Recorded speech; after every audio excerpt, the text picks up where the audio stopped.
المذاكرة والتذكير والإفادة والاستفادة والحث على التمسك بكتاب الله وسنة رسول الله صلى الله عليه وآله وسلم والدعاء إلى الهدى والدلالة على الخير ابتغاء مرضاته وقربه وثوابه وحسن الخاتمة مع اللطف والعافية وصلاح العاقبة برحمتك يا أرحم الراحمين.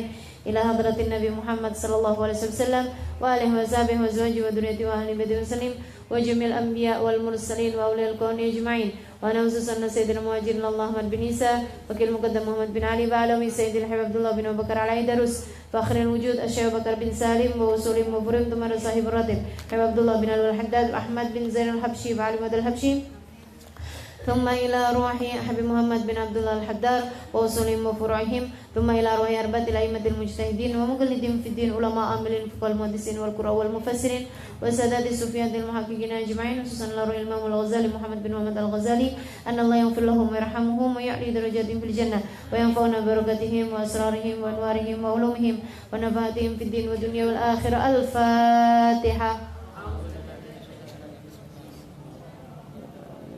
Al-jannatu tahta aqdamil ummahat. Surga berada di bawah telapak kaki ibu. Setidaknya ada 3 makna dari hadis ini, kita bahas satu-satu. Yang saya kepikir ya. Artinya ada banyak pemaknaan hadisnya dan silahkan masing-masing berusaha untuk meluaskan pandangan terhadap hadisnya Nabi besar Muhammad sallallahu alaihi wasallam. Bismillahirrahmanirrahim. Al-jannah tahta aqdamil ummahat. Surga berada di bawah telapak kaki ibu. Artinya apa? Artinya kamu kalau mau cari surga, surgamu adanya di bawah telapak kaki ibu, dengan cara kamu berbakti kepada ibumu. Itu makna yang paling sering kita pikirin ya. Jadi surga itu adanya di bawah telapak kaki ibu. Teman-teman saudaraku sekalian, saya muliakan, tentu saja semua dari kita kepengen masuk surga di akhirat. Surga yang dimaksud di sini adalah surga akhirat juga, surga dunia juga ya. Surga akhirat yaitu yang menjadi tempat keridhaan Allah Subhanahu wa taala kelak di hari akhirat. Sementara surga yang dimaksud di dunia adalah kebahagiaan dan keberkahan. Jadi kalau kamu mau cari surga akhirat, adanya berada di bawah telapak kaki ibu. Kalau mau cari surga yang di dunia, yaitu berupa kebahagiaan dan keberkahan, itu juga ada pada mencari keridhaan orang tua, mencari keridhaannya ibu, orang tua. Namun yang dalam secara khususnya di sini adalah ibu, gitu ya. Kalau orang tua itu kan ada 2, ibu sama bapak ya. Nah, ibu ini memang tempatnya lebih tinggi daripada bapak secara baktinya kita kepada kaum ibu. Kenapa? Sebab kesulitannya ibu lebih banyak daripada kesulitannya ayah, begitu ya. Dan perjuangannya ibu lebih banyak daripada perjuangannya ayah juga, gitu. Allah Subhanahu wa taala memang menjadikan ibu itu yang lebih utama daripada ayah. Dengan hadisnya Nabi Muhammad SAW juga, ketika datang seorang bertanya, Rasulullah, man ahaqqun nas bibirri, wahai Rasul, siapa orang yang paling pantas, paling bagus buat saya bakti kepadanya? Nabi kemudian menjawab, ummuka, ibu kamu. Tummaman, terus siapa lagi Rasul? Ummuka, ibu kamu. Tummaman, terus siapa lagi Rasul? Ummuka, ibu kamu. Tummaman, terus siapa Rasulullah? Abuka, bapak kamu. Ibu, baru. Bukan artinya ibunya 3 ya. Ntar bapaknya bilang gitu, nah Rasulullah kan nyuruh bakti sama ibu 3, kamu kan baru punya 1, jadi bapak masih boleh nambah 2, biar genep 3 gitu ya. Maksudnya biar pas jadi 3. Ya Allah, khair insyaallah. Apalagi kalau pakai dalilnya gini, kan namanya juga istri. Kalau 1 namanya Iswan, kalau 2 namanya Istu, 3 baru istri. Gitu ya. Begitu, enggak gitu maksudnya. Enggak gitu maksudnya. Jadi maksudnya di situ adalah bahwa bakti kepada ibu itu 3 kali dibandingkan dengan baktinya bapak. Begitu ya. Itu jadi yang dimaksudkan dengan hadis al-jannah tahta aqdamil ummahat. Teman-teman saya sekalian, enggak usah nunggu-nunggu di akhirat. Bakti kepada ibu, bakti kepada bapak, bakti kepada orang tua adalah sesuatu hal yang akan dipersegerakan balasannya dari di dunia sebelum di akhirat. Katanya Nabi Muhammad SAW dalam sebuah hadis bima makna bahwasanya dzambun ujilat uqubatuh, ada juga thawabun ujilat thawabuh, ada juga khair ujilat thawabuh bima qala alaihi wasallam, bahwa ada perbuatan baik yang dipersegera balasannya dari di dunia sebelum akhirat, yaitu birrul walidain. Birrul walidain. Bakti sama orang tua tuh pasti sama Allah Subhanahu wa taala dikasih balasannya dari sejak di dunia sebelum di akhirat. Dan dosa yang dipersegerakan balasannya sebelum akhirat, apaan? Zina. Jadi bakti kepada orang tua itu adalah perbuatan baik yang akan dipersegerakan balasannya dunia sebelum akhirat. Dan dosa yang dipersegerakan balasannya di dunia sebelum akhirat adalah dosanya zina. Naudzubillah min dzalik. Naudzubillah min dzalik. Mudah-mudahan Allah selamatkan kita, keluarga kita, anak-anak kita semuanya dari perbuatan dosa, baik dosa zina ataupun dosa-dosa yang lainnya, insyaallah. Amin ya rabbal alamin. Jadi seperti itu ya, perbuatan baik yang dipersegerakan balasannya. Apaan aja berupa balasannya? Macam-macam.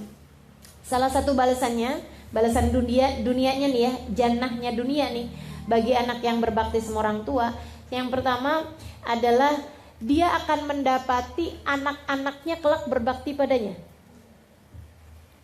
Dia nanti akan mendapati anak-anaknya berbakti padanya.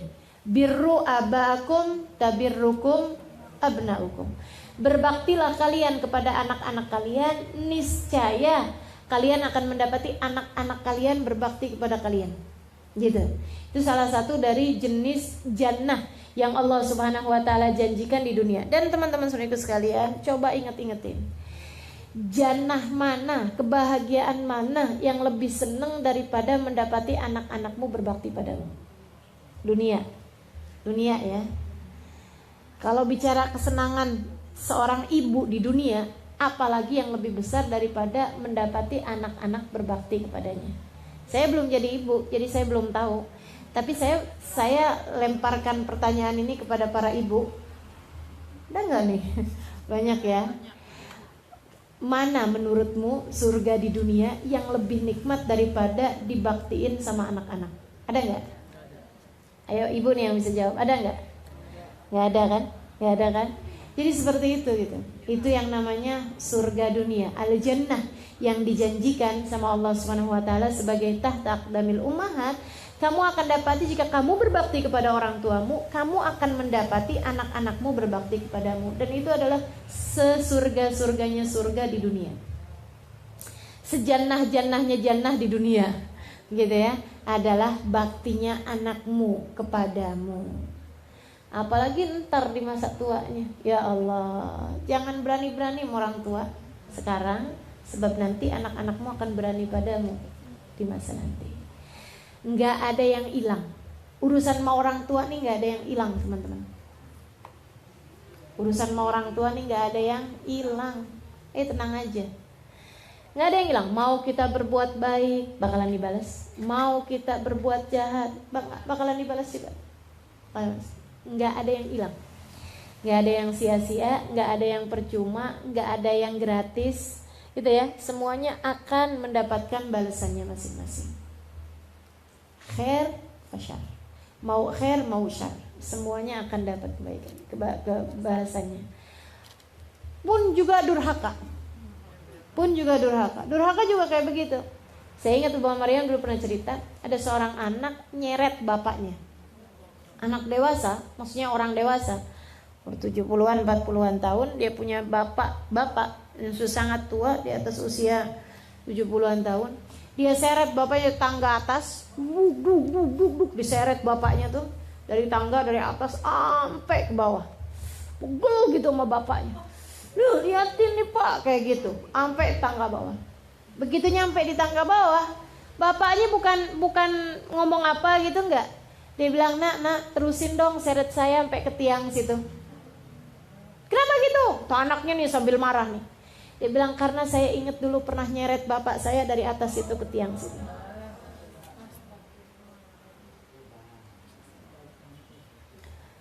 Nggak ada yang nggak dibalas. Maka teman-teman sekalian, kebaikanmu kepada orang tuamu adalah kebaikanmu kepada diri sendiri. Berhati-hatilah. Kebaikanmu pada ibumu, pada ayahmu adalah caramu memperlakukan dirimu sendiri. Gimana cara memperlakukan orang tua? Nah itu pula lah Allah akan memperlakukanmu nanti lewat anak-anakmu. Birru aba'akum tabirrukum abna'ukum. Al-jannah tahta aqdamil ummahat. Surga letaknya di bawah telapak kaki ibu. Surga yang dijanjikan selain daripada itu tadi, baktinya anak-anakmu kepadamu. Selain daripada itu, surga yang lain adalah berupa keberkahan. Silahkan perhatikan. Selalu saja anak yang hidupnya paling bahagia di antara semua anak adalah yang paling bakti sama orang tuanya. Dalam sebuah keluarga gitu ya, kita bisa liatin nih, misalnya ada yang punya anaknya 3 kayak, ada yang punya anaknya 5 kayak, ada yang punya anaknya 10 sekalipun begitu ya. Dari semua anak-anak tuh yang paling hidupnya berkah pasti yang paling bakti sama orang tua. Pasti yang paling bakti sama orang tua. Makanya sayang, hati-hati orang tua tuh. Bawa keberkahan buat diri kita, bawa berkah sekaligus bawa kualat. Ya, bawa berkah sekaligus bawa kualat. Mesti yang bagus-bagusin kita memperlakukan orang tua kita. Gitu ya. Jadi teman-teman saudara sekalian yang saya muliakan, keberkahan itu akan didapat bagi anak yang bakti sama orang tuanya. Semua ulama-ulama tuh saya perhatiin gitu ya, kisah hidupnya nggak ada yang berasal dari anak yang songong orang tua, nggak ada ceritanya. Teman-teman sekalian, kalau kemudian pertanyaannya gini, enggak kok Ustazah, ada tuh Ustazah gitu kan, yang bakti sama orang tua siapa, tapi yang kaya siapa? Nah itu teman-teman sekalian, ini berkah bukan kaya. Ini berkah teman-teman saudariku sekalian, bukan bicara kaya gitu. Menurutmu, mohon maaf nih ya, kalau ada orang kaya kemudian anaknya pecandu narkoba, berkah apa nggak hidupnya? Naudzubillah. Orang kaya raya nih, suaminya pejabat misalnya gitu, tapi ya Allah, si istri tinggal nangis tiap hari karena suaminya selingkuh, misalnya gitu. Menurutmu kehidupannya berkah apa nggak berkah? Gak ada berkah-berkahnya.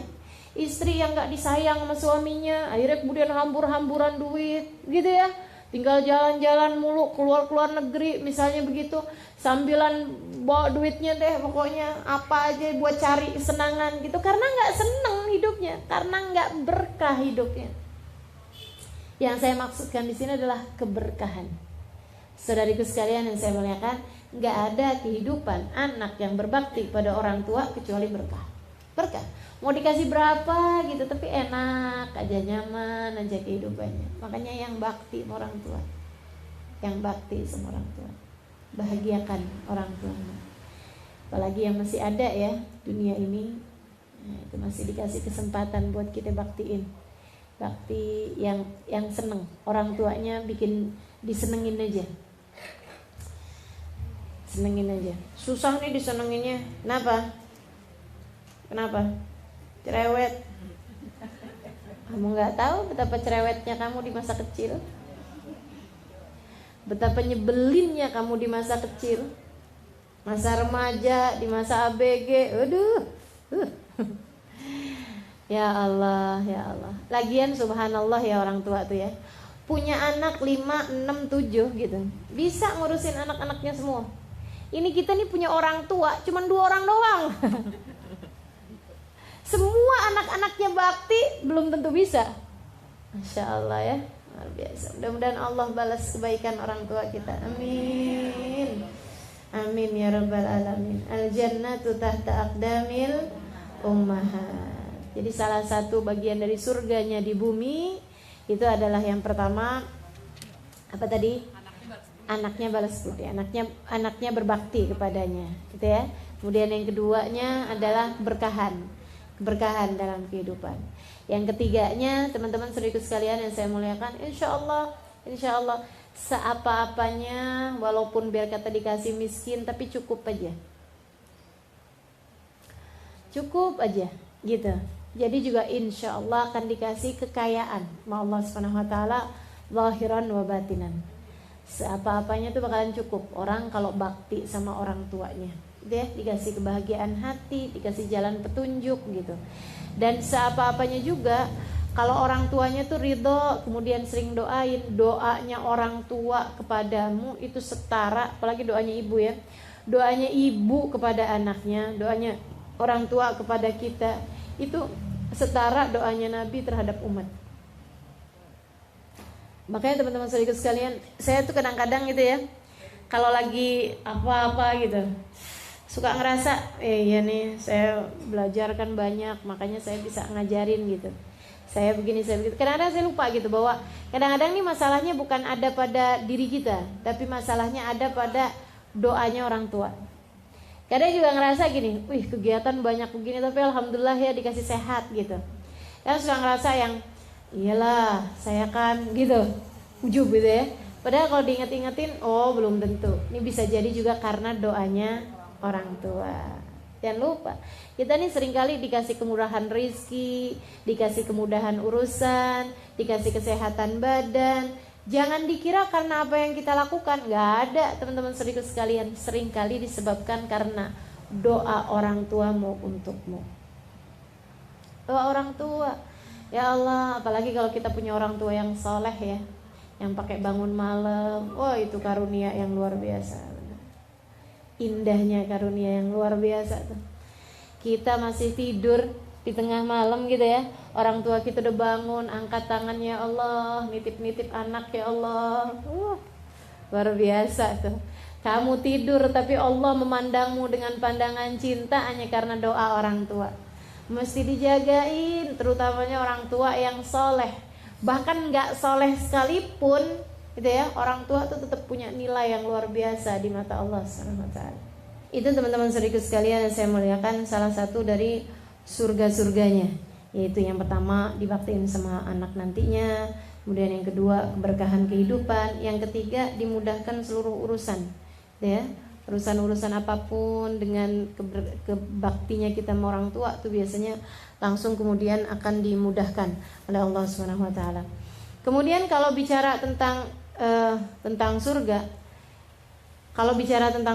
salah satunya adalah bahwa surgamu nanti di sana itu mudah dicari dengan cara baktimu kepada orang tua. Itu makna yang kedua dari makna hadis ini ya.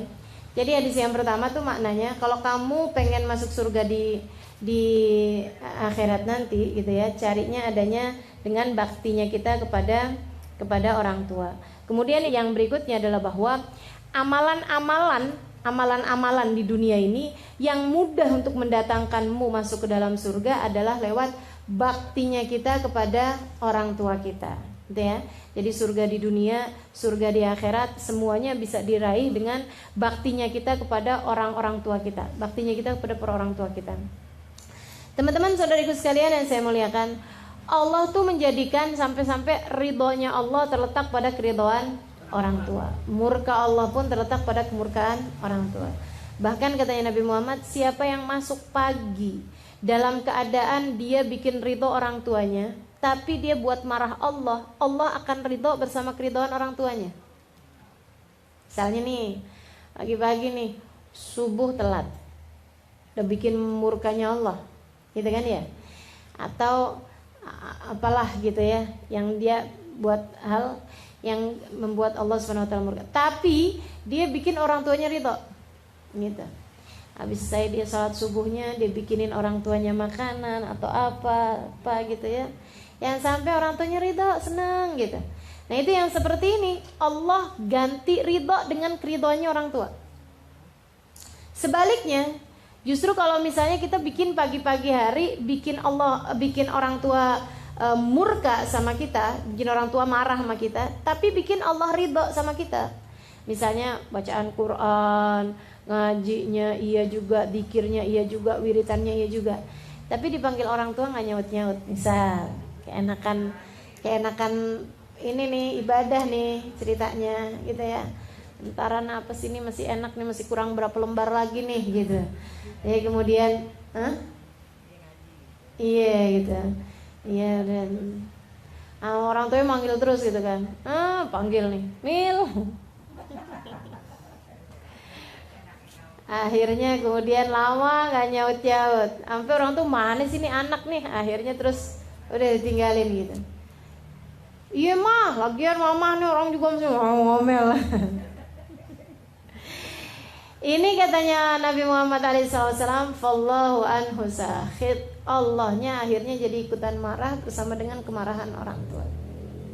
Jadi sekalian, sebagai seorang anak sebaiknya usahakan jangan sampai orang tua tuh ngerasa kayak gini loh, yang duh kok anak saya gini ya gitu. Sebisa mungkin berusaha kita untuk nyari keridhaan orang tua, karena masalahnya nih bukan urusan orang tuanya nih, urusannya sama Allah gitu.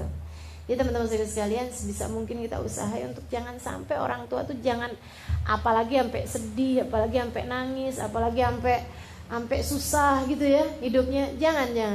Jangan sampai orang tua tuh ngerasa kok anak saya gini ya, gitu aja. Kalau bisa jangan gitu. Usahakan dia tuh yang seneng, alhamdulillah punya anak nih ya, masya Allah. Biar gitu-gitu juga tapi nyenenginnya gitu. Jadi anak yang menyenangkan orang tua. Jadi anak yang bisa bikin seneng orang tua. Bikin bangga, itu lain lagi. Itu tingkatannya di atas itu, ya. Kalau kita bisa bikin orang tua kita bangga gitu. Tapi usahainnya sih, ya nggak usah bangga juga. Yang penting nih orang tua jangan sampai sedih hatinya gara-gara kita. Jangan sampai sedih hatinya karena perlakuan kita. Teman-teman sekalian, saya liatin nih orang-orang yang hidupnya masya Allah gitu ya.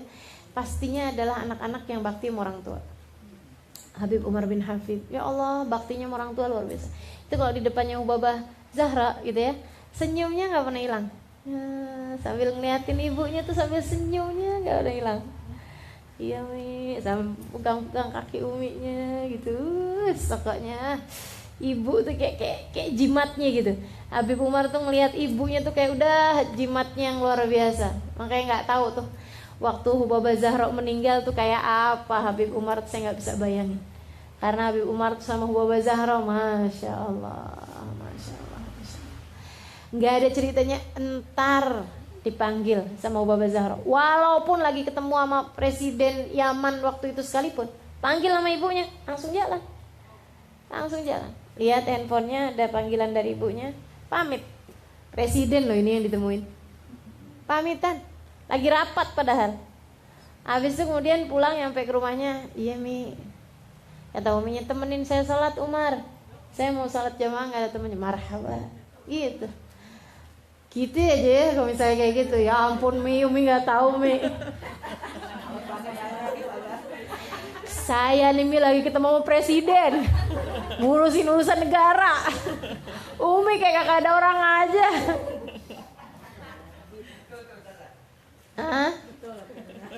Betul.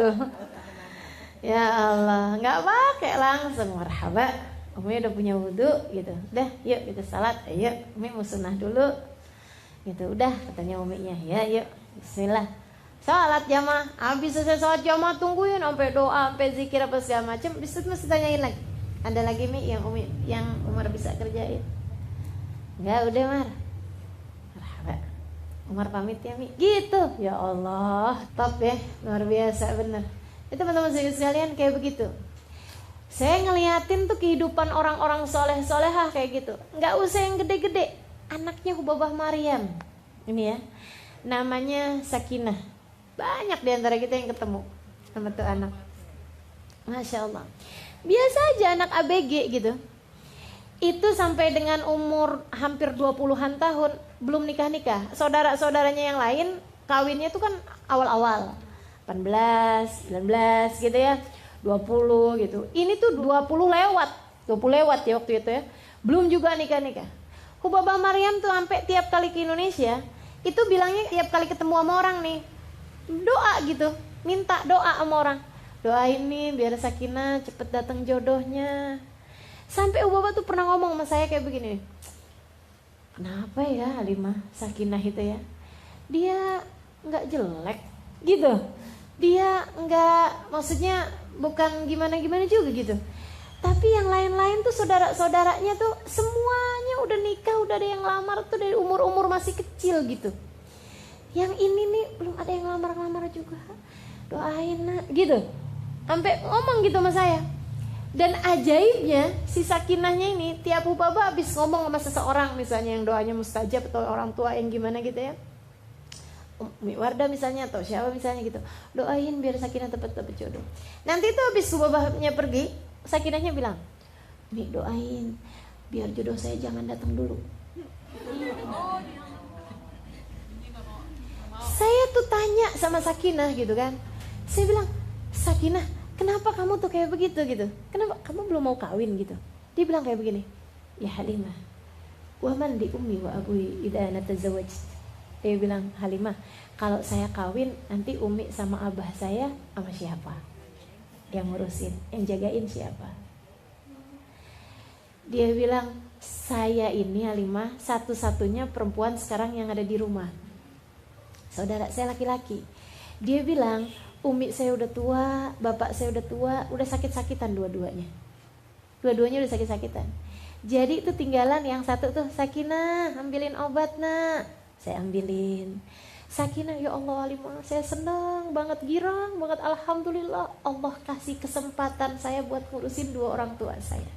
Di saat saudara saya semuanya udah pada sibuk sama suami-suaminya masing-masing. Alhamdulillah Allah kasih saya bakti buat orang tua. Jadi tolong doain saya, tolong doain saya. Jangan kawin dulu saya sebelum bisa seneng, bisa bakti sama orang tua saya begitu lama. Makanya subhanallah, dia menikah tuh habis ibunya meninggal. Habis ibunya meninggal, ayahnya juga menikah lagi, kemudian baru Sakinahnya nikah. Masya Allah, Masya Allah, luar biasa bener. Jadi nih si anak gak mau nikah karena kepengen bakti sama orang tua. Ibunya doain dia biar cepet nikah, biar anaknya seneng gitu. Biar anaknya seneng, ibunya doain biar anaknya seneng. Anaknya kepengen nyenengin orang tuanya. Jadi dia selamatin, oh ya Allah, jangan dulu ya Allah, saya jangan kawin dulu sebelum saya nanti kalau nikah, saya kan harus ikutan sama suami. Pasti orang tua saya juga nyuruh ikutan sama suami, iya kan? Gimana dia bilang? Gak mungkin saya ninggalin orang tua saya. Masya Allah. Saya bilang nih anak-anak ya, didikannya orang tuanya emang luar biasa bener juga.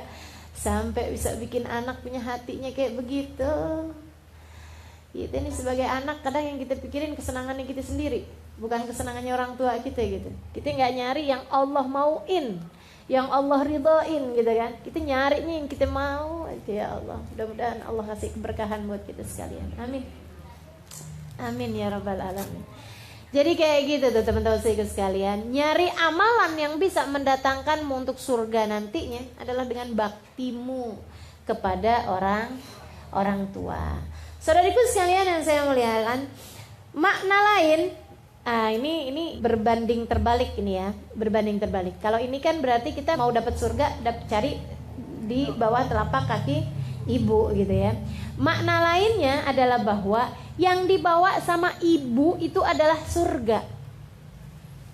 Maka ibu jangan pernah bawa-bawa neraka buat dibawa kepada anak-anaknya. Nak sholat nak, kamu nak, kalau gak sholat neraka loh gitu. Yang dibawa sama kalian tuh surga, bukan neraka gitu ya. Jadi jangan suka bawa-bawa neraka dalam hal pendidikan kita kepada anak-anak kita. Ini kalau yang makna yang pertama tadi kan anak kepada orang tua. Yang ini nih orang tua kepada anak. Teman-teman sekalian, yang tadi ya, yang mana yang tadi ya, kita mau nyari ridhonya Allah, adanya sama keridhaan orang tua. Ini nggak di dunia, nggak di akhirat. penuh banget sejarah dengan fakta bahwasanya anak durhaka orang tua hidupnya nggak bahagia. Dari mulai yang karangan seperti maling kundang lah, gitu ya. Apalagi dongeng-dongeng gitu ya, legenda-legenda. Atau sampai dengan yang beneran-beneran pun juga kita banyak banget dapetin hal-hal yang seperti itu. Yang karena doa orang tua, yang karena kebaikan orang tua gitu. Jadi sekalian, ada satu ustadz cerita, seorang motivator ya, di Jakarta sini. Dia bikin tulisan tentang dirinya sendiri gitu. Sekarangnya udah jadi orang yang sangat sukses secara duniawi ya, insya Allah juga secara akhirat juga tentunya. Dia bilang, saya dulu zaman masih mudaan, sekarangnya umurnya sekitar 60-an tahun mungkin. Dulunya dia bilang waktu lagi zaman 30-an tahun, dia punya anak-anak kecil, kehidupannya masih serba kekurangan, serba ya biasa-biasa, lagi mulai mengkritis lagi mulai usaha gitu ya, buka usaha gitu. Satu hari istrinya sakitnya itu yang sampai nggak ketahuan sakitnya apa, dibawa pergi ke rumah sakit, pindahin satu rumah sakit ke rumah sakit yang lain, sampai ke rumah sakit yang paling bagus lah gitu. Dia bilang satu hari ini sakit istrinya nih belum ketahuan sampai udah keluar duit berapa banyak gitu. Pemeriksaan ini ternyata enggak, periksa ini ternyata enggak ada, periksa ini ternyata enggak ada, kayak gitu. Dia bilang anak-anak pun udah mulai ribut di rumah karena enggak ada ibunya kan gitu. Sekali saya ajakin ke rumah sakit, dia bilang aduh sedihnya yang luar biasa, ya Allah ini dikasih ujian nih benar-benar besar nih, dia bilang. Sampai satu hari dia bilang, saya tuh dapat telepon dari rumah sakit sesudah hampir semua barang-barang di rumah habis, duit habis gitu ya. Dia dapat telepon dari rumah sakit kayak begini, Pak, dia bilang ini sakitnya istri ini belum ketahuan juga sampai sekarang, dan mulai besok dia bilang kalau belum ketahuan juga sakitnya, ibu nih istri ini buat bertahan hidup harus minum obat per sehari itu 3 kali, dan obatnya itu kalau nggak salah ya nilainya itu berapa puluh juta gitu, 20 juta apa berapa juta gitu sekali minum obatnya, pilnya itu. Jadi untuk membuat dia tetap bisa bertahan hidup dalam waktu yang sampai ketahuan sakitnya itu apa gitu.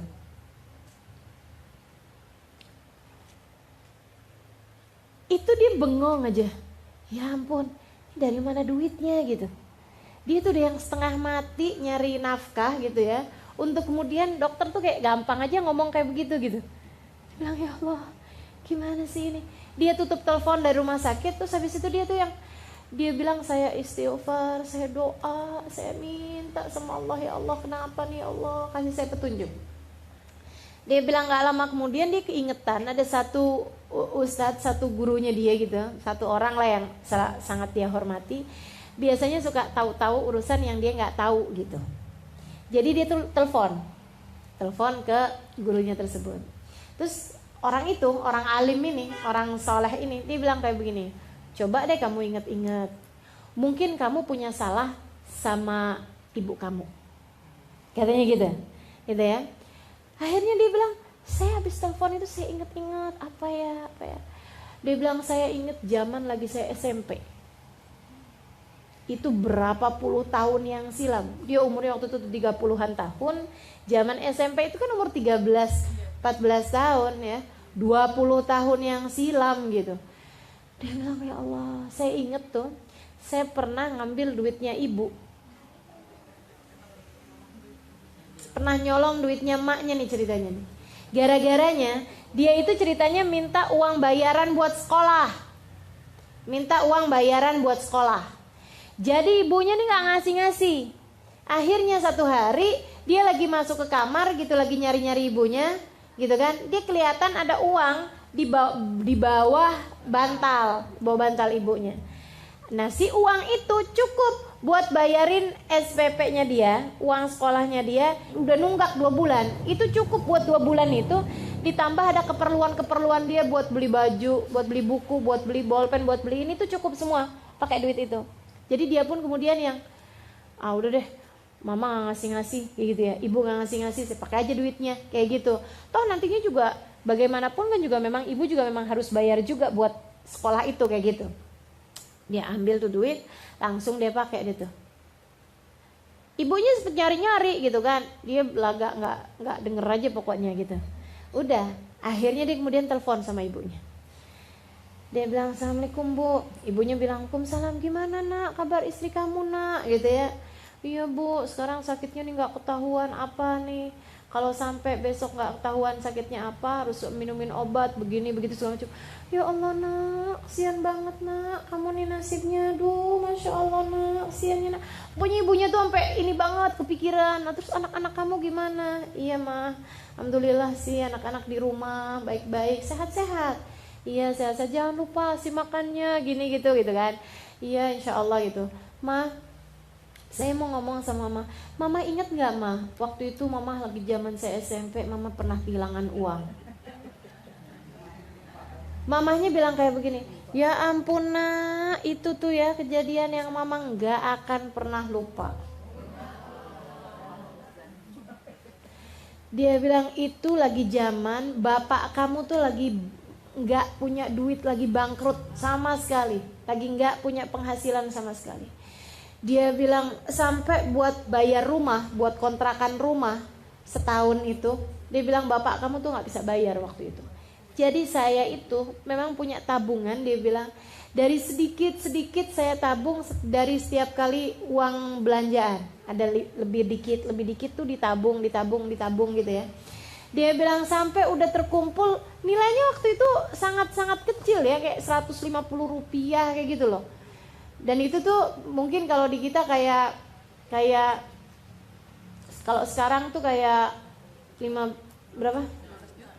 kayak 15 juta gitu kali ya. Nah ya, saya sekitar segitulah gitu. Zamannya kan udah lama. Dia bilang saya tabung sampai terkumpul segitu.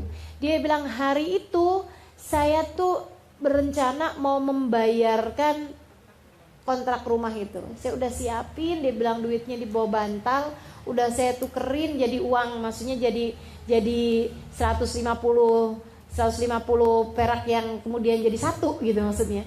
Saya taruhin di bawah bantal, dia bilang kayak begitu. Tahu-taunya saya pulang dari pasar, duitnya hilang.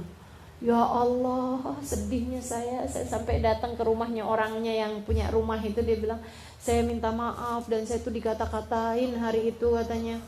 "Bohong," katanya, "janji mau hari ini bayar, ternyata nggak bayar, ini apa segala macam." Dia bilang, "Ya Allah mak, saya benar-benar nggak pernah lupa tuh hari." Kata ibunya, "Saya tuh sampai doa-doa, nak, ya Allah tuh orang biarin tahu gitu rasanya."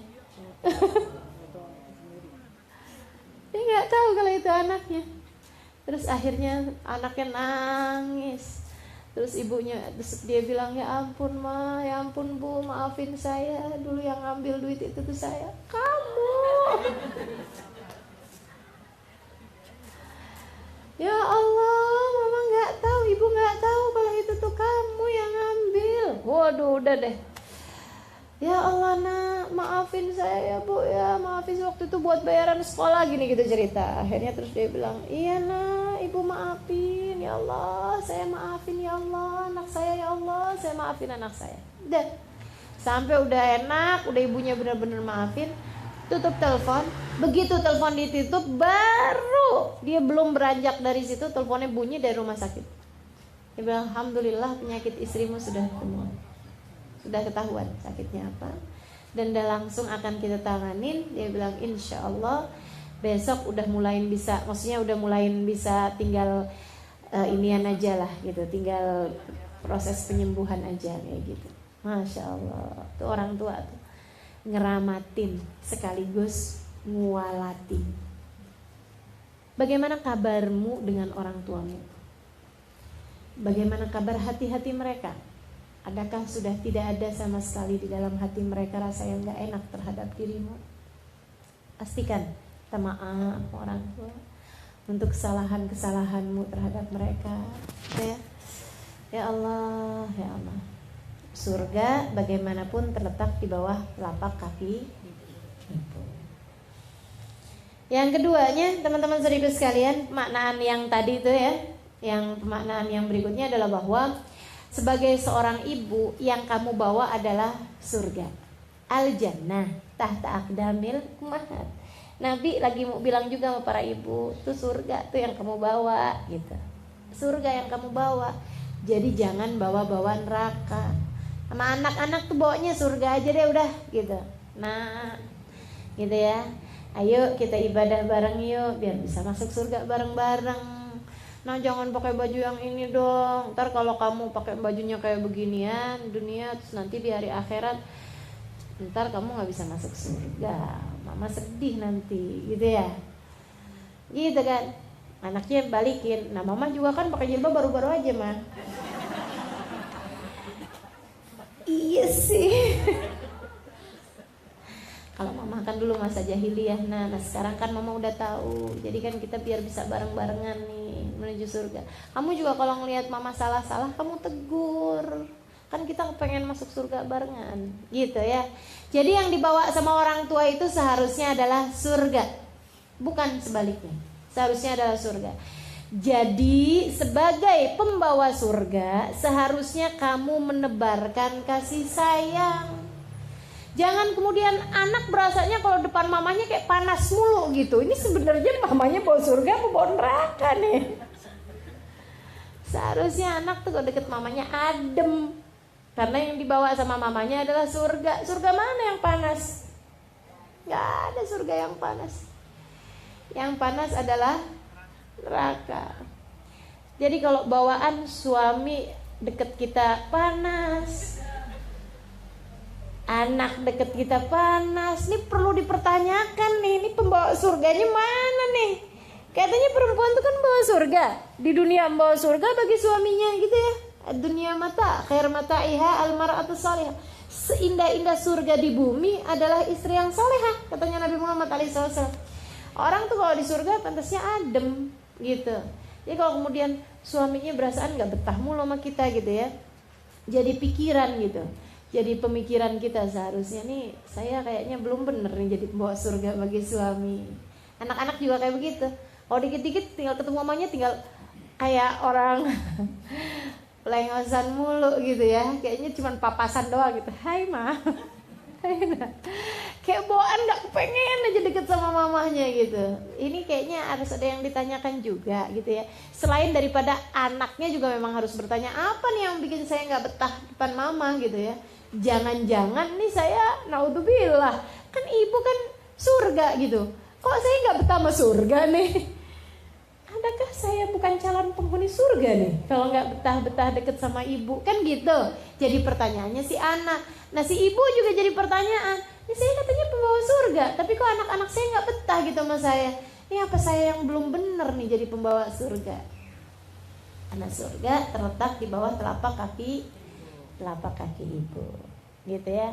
Jadi bawanya yang enak-enak aja. Sebagai orang tua, kamu seharusnya membawakan kebaikan bagi anak-anakmu, menebarkan kasih sayang bagi anak-anakmu, gitu. Teman-teman saya sekalian, yang enak, doain anak yang enak. Saya perhatiin tuh di Tarim tuh, ibu kalau lagi marah, semarah-marah apapun, dia cuma ngomongnya kayak gini, Allah yahdi, gitu. Sampai saya tuh dulunya ngirain kalimat apa sih, mereka tuh ngomong apa sih, kalau lagi marah tuh ngomong apa sih gitu. Allah yahdi, kayak ini nyumpahin nih gitu. Tapi ternyata Allah yahdi, semoga Allah memberikan hidayah padamu gitu. Jadi semarah-marahnya dia hanya akan mendoakan baik kepada anak-anaknya. Karena doanya ibu kepada anak tuh ngaruh loh. Teman-teman sekalian, jangan pernah sebagai seorang ibu, jangan pernah sampai keluar dari lisanmu kata-kata yang gak baik atau sumpah gitu ya, doa yang buruk terhadap anak-anakmu. Jangan sampai itu keluar dari lisanmu. Yang nyesel selain daripada anaknya, dirimu sendiri. Anak-anak ngaruh banget teman-teman sekalian. Ngaruhnya bukan cuma ngaruh dikit, ngaruh banget sama anak-anak tuh. Udah deh, luar biasa bener. Makanya sampai tuh gini, di Tarim terutamanya, itu orang nggak ada yang dipanggil dengan panggilan-panggilan apa gitu, nggak ada. Biasanya nama mereka dibagusin, kemudian dipanggil lengkap namanya. Namanya Fatimah, panggil Fatimah. namanya Muhammad dipanggil Muhammad, namanya kayak gitu, gitu ya. Ada seorang di antara mereka berkata bahwa saya panggil namanya itu lengkap, gitu, biar sekalian jadi doa. Kalau dia namanya Fatimah gitu, tiap kali saya panggil saya doain semoga dia seindah Sayyidah Fatimah. Namanya Muhammad, ya Allah karuniakan akhlaknya Nabi Muhammad kepadanya, gitu. Jadi kalau namanya siapa aja gitu, mau namanya Abu Bakar dipanggil namanya lengkap Abu Bakar, gitu. Kenapa? Biar dia bisa semulia Sayyidina Abu Bakar, biar dia bisa seindah Sayyidina Abu Bakar. Umar namanya, enak dong namanya, pendek juga ya. Umar, panggil Umar gitu. Gak kemudian jadi Umay. Itu kan jadinya apa tuh artinya tuh? Umay. Nggak tahu tuh gitu. Padahal segitu pendeknya ya. Umar panggilnya Umang. Jadi nggak ada artinya gitu. Kenapa nggak Umar aja sekalian, biar sekalian jadi doa tiap kali kita memanggil namanya, gitu ya. Muhammad, nggak usah panggil yang lain-lain. Met, panggilnya Memet. Itu jadi apa itu? Itu jadi kalau mau tuh sekalian gitu, sekalian yang bagus-bagus, begitu kan ya. Jadi teman-teman saudara sekalian saya muliakan, anaknya namanya siapa saya? Kamila, panggil yang sempurna. Kamila, biar dia bisa menjadi anak yang sempurna, gitu kan? Sempurna akhlaknya, sempurna pribadinya, sempurna fisiknya, sempurna dunia akhiratnya, gitu. Jadi tiap kali manggil, tiap kali kita niatin sebagai doa, gitu. Sebagai doa yang indah. Makanya ngasih nama anak tuh yang bagus-bagus, jangan asal keren. Ini lagi musim anaknya lahir gitu ya, warnanya kulitnya sawo mateng, kasih nama Angelina. Kagak ada pantas-pantasnya. Kan gak ada pantas-pantasnya gitu ya. Laki-laki gitu ya, mending gitu kayak bule gitu kan. Ini enggak, hitam manis gitu ya. Kasih nama Robert. Aduh, udah gak pantas. Udah yang udah pasti-pasti aja. Kasih nama tuh dengan nama-nama yang ya, nama yang sekaligus jadi doa bagi anak-anak kita, gitu. Halimah, ceritanya biar jadi anak yang bijaksana, gitu ya. Jadi orang yang bijaksana, artinya kan kayak gitu. Tapi belum bijaksana saya, masih bijak sini. Al-jannah tahta aqdamil ummahat, surga berada di bawah telapak kaki ibu. Jadi maknanya adalah bahwa kalau kamu kepengen cari surga, gitu ya, kamu harus cari lewat baktimu kepada orang tua, dan bahwa surgamu itu terletak pada orang tua, gitu. Makanya yang sering-sering komunikasi sama orang tua, gitu ya. Ini kadang-kadang nih, apalagi yang hidupnya di rantau nih, kayak saya nih sama orang tua jauh gitu. Kadang suka kesibukan bikin kita jadi bukan lupa sih, ya itu kurang komunikasi sama orang tua. Mesti diingetin, disiapkan lah gitu ya, waktu secara khusus untuk telepon. Alhamdulillahnya sebagian orang tua tuh sebagian itu orang tua tuh suka yang merekanya yang telepon. Nah itu alhamdulillah lebih mudah ya. Kalau enggak gitu kan, ya Allah, sampai kayak saling kayak jauh-jauhan gitu kan, jadinya nggak bagus gitu ya. Kita mau orang tua kalau kemudian menjadi jauh-jauhan. Al-jannah tahta aqdamil ummahat, surga terletak di bawah telapak kaki ibu. Cari surgamu berada di bawah telapakan kaki mereka.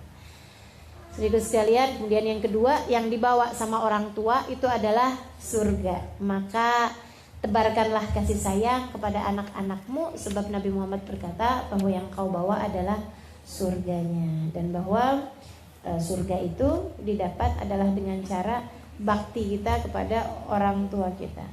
Terus kaitannya sama akdam, sama kaki itu kenapa? Ya maksudnya sesuatu itu kan kalau ada di bawah tuh lewat jalan bakti itu tadi gitu. Jadi dengan kita merendah, teman-teman saudara sekalian. Kenapa kok bahasanya akdam? Kenapa kok enggak surga berada di atas kepala ibu kita? gitu ya. Tapi Nabi Muhammadnya menyebutkan surga adanya di bawah telapak kaki ibu. Nah kalau kamu mau lihat surga, kamu harus menunduk, kan gitu. Kalau kita misalnya dibilangin bahwa kalau surga ada di bawah atas kepala ibu kita, kan kita berarti begini nih, gitu ya. Surga ada di dada ibumu misalnya, berarti kita melihatnya ke arah depan. Tapi kalau dibilang surga di bawah telapak kaki ibu, artinya kita di depan ibu kita seharusnya adalah menunduk. Nunduk, liatin surgamu. Ya Allah, teman-teman saudara sekalian, para ulama-ulama tuh ya memperlakukan orang tuanya. Kita memang gak ada apa-apanya. Kita nih, ya apalagi kita memang orang masih lagi belajaran buat bakti kan. Mereka tuh yang untuk bakti tuh luar biasa. Ada seorang di antara mereka yang bilang kayak begini, saya seumur hidup gak pernah makan sama orang tua. Wah, kenapa kamu gak pernah makan sama orang tua? Dia bilang, saya tuh takut gak pernah makan semeja atau senampan sama orang tua. Bareng-barengan tentu saja gitu ya, tapi tidak satu nampan gitu sama orang tua tuh gak ada gitu. Selalu cari yang lain aja gitu. Kalau misalnya lagi bareng-barengan makan nih, orang tuanya ya udah dibarengin sama siapa kek gitu, dianya nyelip kemana gitu, nggak pernah mau. Dia bilang kenapa? Saya takut ada makanan yang udah dilihat sama bapak saya, dilihat sama ibu saya, mereka kepengen, ternyata saya karena nggak tahu saya ambil makanan tersebut, sehingga akhirnya saya jadi durhaka sama orang tua saya. Segitunya kita malah rebutan sama orang tua kita, main home pimpah. Siapa yang dapat daging, siapa yang dapat lengkuas, direndang. Ya Allah, ya Allah, Masya Allah ya. Ada orang soleh lagi ngobrol sama ibunya, ada temennya di situ lagi liatin gitu, lagi ada di situ lah gitu. Dia tuh ngeliatin si temennya dia ini nih lagi dikerubungin sama lalat. Ada satu ekor lalat di hidungnya dia nih terus muter-muter nguing. Ngeliatnya tuh kayak risih gitu. Kepengennya saya datengin tuh temen saya terus gitu ya, kita usir gitu lalatnya. Tapi dia enggak gitu, sampai terus aja hinggap di hidungnya dia nih, abis nguing terus hinggap. Dia diem aja gitu, diem aja sampai selesai dia ngobrol sama ibunya, baru kemudian dia berdiri dan di arah yang lain dia gitu, dia usir lalatnya. Dia nyamperin temennya, terus dia bilang, duh saya risih ngeliatin kamu tuh. Kenapa? Lalat di hidung kamu gak usir-usir. Kan saya lagi ngomong sama orang tua, sama ibu. Emang kenapa? Ya mendingan di hidung saya lah, kalau saya usir ntar dia datang ke hidungnya ibu saya. Sampai segitunya. Dia bilang daripada dia datang ke hidung ibu saya, mendingan dia ngerubungin sama hidung saya aja.